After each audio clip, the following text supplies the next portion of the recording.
Good morning, everyone. We're continuing here in KITZUR SHABBOS, Laws of Bishul.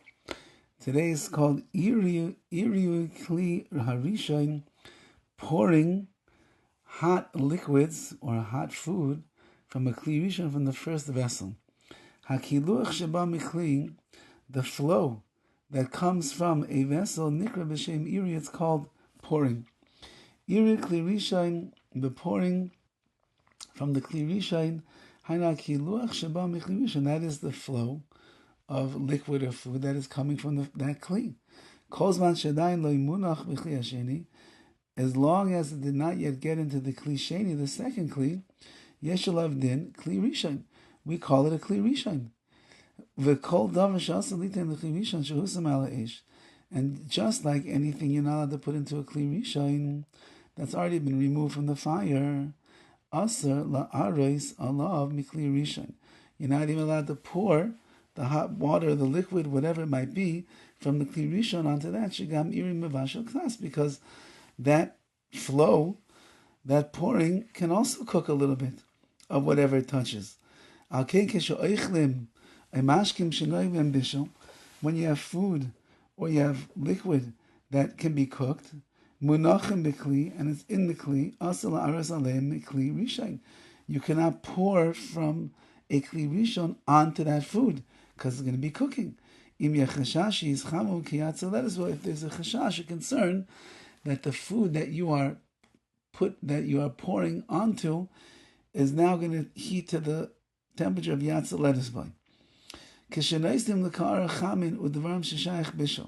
If you put food or other things that are shaykh, that are possible for cooking into a plate, put the hot food in there first, because you don't want it to cook anything. That's why if a person washes a vessel, he should dry it first before you pour something from the Kli Rishon into there. You don't want the pouring to heat up the drops of water that are in that vessel that are still in there.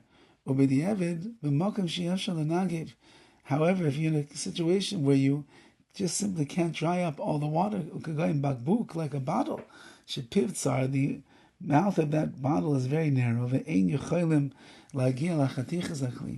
and you're not able to reach on the bottom part of the vessel to dry it out.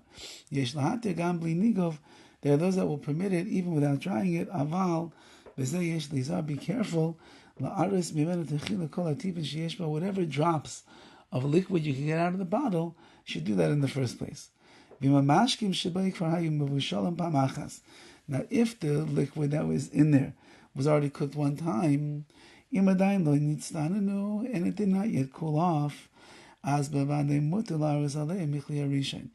you for sure could pour from a Kli Rishon into there.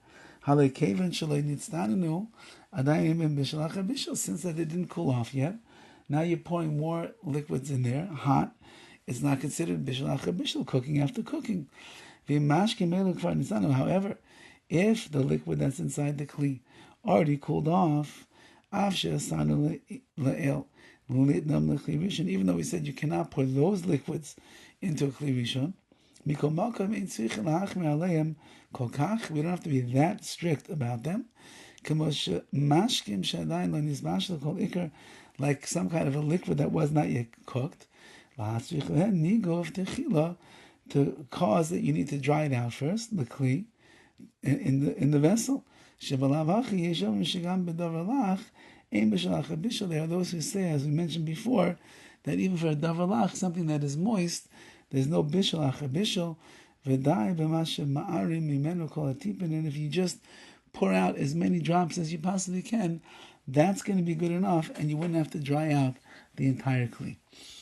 Have a wonderful day.